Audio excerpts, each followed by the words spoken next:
This video is sponsored by Wren. If you've ever gone to school, you can probably agree something went wrong here. Everybody needs to be educated throughout their life. The only way anybody learns anything is either by getting taught by someone else or figuring it out for themselves. The only way to make the next generation functional is to teach them the ropes of how to live life. And schools directly and indirectly lead to new collaborations and discoveries that change the world. They've been around for a really long time, and we've made changes for better and worse over that time. There's a lot of things that aren't ideal with the system, but no matter how you look at it, school is an essential part of our modern day society. So why does everybody hate it? People that genuinely enjoy school and don't have any big issues with it are few and far between. Learning should be a good experience. You're basically leveling up in life. But somehow, it seems like the main thing it's leveling up is overall sadness and stress levels. And yeah, I really do get it. You get the true happiness after you complete your schooling and get a good job. But then why does every adult hate their job? And I know I'm really generalizing, but you know what I mean. Let's make school enjoyable, or at least decently tolerable, and we can live up our young years in happiness before we have to conform to society. So now I'm gonna give some upgrades to the system. School 2. I know that you and everybody else has been hearing, we need to stop climate change, we need to do our part. That's really cool, I love the planet. Now what? I'm all for saving the world and making the world a better place, but it's really hard to know what you're supposed to actually do about it. And that's where Wren comes in. Wren's a real nice support when you're taking action in the climate battle for the planet. With Wren's carbon footprint calculator, it's easier than ever to know exactly what you're doing to contribute to the smog and what to do about it. Just answer all these questions about your life, and bam! My carbon footprint is 17.9 tons. It sounds like a lot because it is. After giving you this info, Wren steps in with the subscription service that goes into a bunch of carbon fighting methods. Stuff like planting trees or preserving trees, or my personal favorite, clean cooking fuel. Everybody's gotta cook food, but it's not the most ideal when you're cutting down a bunch of trees and burning them up. But sadly for a lot of refugees in Uganda, they don't have another option. But Mandulus Energy is really out here turning farm waste into charcoal briquettes. Sounds pretty cool? And it is, because it's a nice new fuel option for these people. All these services help offset your personal carbon footprint, and once you sign up, Wren gives you monthly updates on what your contributions are doing. You get to directly see your money turning into a positive impact on the planet. Use the link in the description, and the first 100 of you to sign up will get 10 extra trees planted in their name. So right off the bat, we need to solve the main part of all this, learning. What makes the learning? Teachers. Teachers are seriously hit or miss for people. Lots can be forgettable, some are really cool and help you learn in your own style, then there's some that everyone seems to not vibe with. I honestly don't know what it is, but there's no denying that there are bad teachers. So what can we do about this? Maybe there's a new selection process, or we can start a new campaign. More money. As everyone knows, money controls us all, along with everything around us. We've been through this. So what do I mean? If teachers get paid more, there will be more people that want to be teachers. Then there will be more options when picking people to be teachers. Then we can pick the very best ones, including people that may have not been there if there weren't more money involved. So yeah, I'll be honest, I don't know what the exact amount of money should be, but the federal government has to help out a bit here. So here's a dedicated accountant to keep track of everything. Marvin. With the money, we can also get cooler facilities for sports and computers and random programs to teach in other ways than generic lecturing. Now, obviously, this would be very gradual and depend on the location, but more money isn't gonna hurt. Great, what's something that school makes you not get enough of?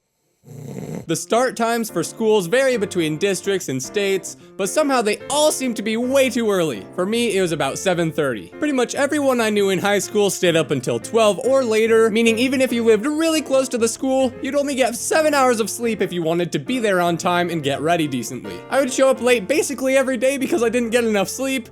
Don't do that. I was way too busy snoozing it up. Now, I understand that there's morning people that really like this start time, but that leaves the majority, mainly me, with a lack of sleep. You can find so many scholarly articles about how adolescents aren't getting enough sleep because of school. So we're pushing school back to 9. It's not crazy late or anything, but it gives you more sleep and still leaves time later in the day. If you want to get up earlier so you can read or something, go for it. Cool, now on the topic of sleep, we're reintroducing nap time from kindergarten. Probably the least controversial change, literally just 20 minutes after the second third of the school day, just to rest. So here we got the school day. Lunch is still about halfway.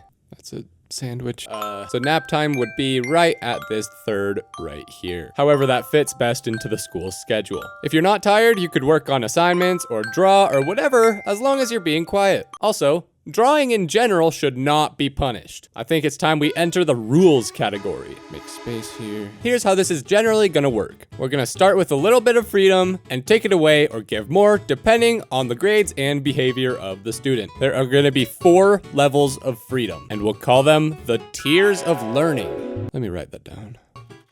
Come on. Come on.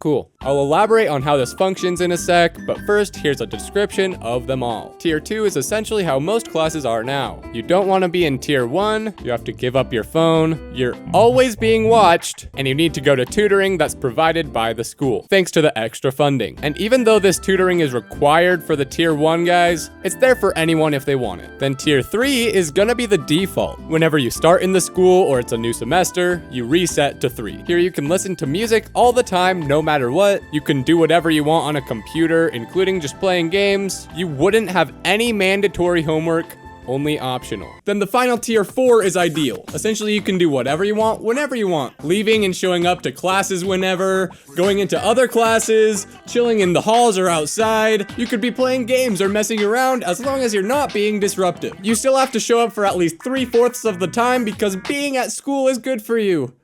I'm trying to set a good example. So anytime in the year you can go up a tier or down a tier, with the exception of Tier 4 where you have to wait a full semester to get back in if you were kicked out. And slight tangent, the grading system is not A+, A, A-, all right? It's just A, A-, B, B-, etc. And we're gonna move that over here because the tiers generally correspond with the average grades earned. So we got A, A-, B, B-, C, C-, and Tier 1 is anything below that. This is not a solid rule though, because if you have all B's and 1 F, you should not be in Tier 3, you'll be in 2. I don't know how to figure out all the combinations of grades to tiers, so we'll hire a secretary, Margarine. Also, like I mentioned, behavior is a factor, so the more you disrupt class or do anything against school property in any way, the lower your tier goes. Let's rearrange.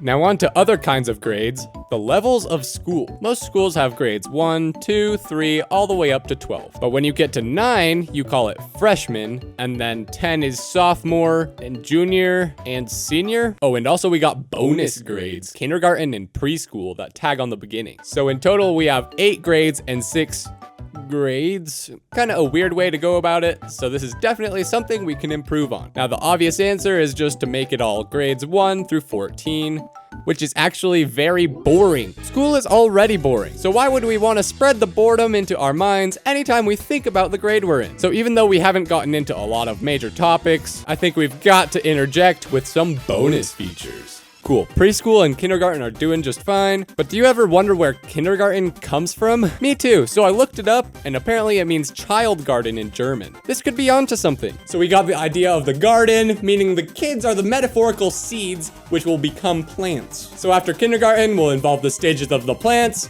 seed, sprout, and plant, all in German to pay tribute to the original. This gives us Samen, Sprossen, and Pflanze instead of 1st through 3rd grade. And just for consistency, preschool will be pre-garden, or Vorgarten, which kind of sounds like forgotten, which makes sense, like try to name 3 memories you had from preschool.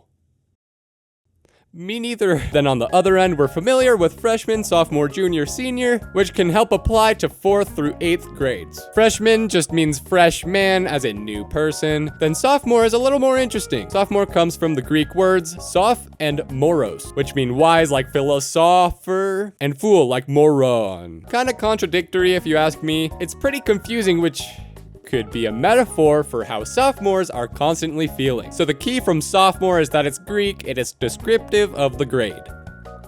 I don't know how to describe all these.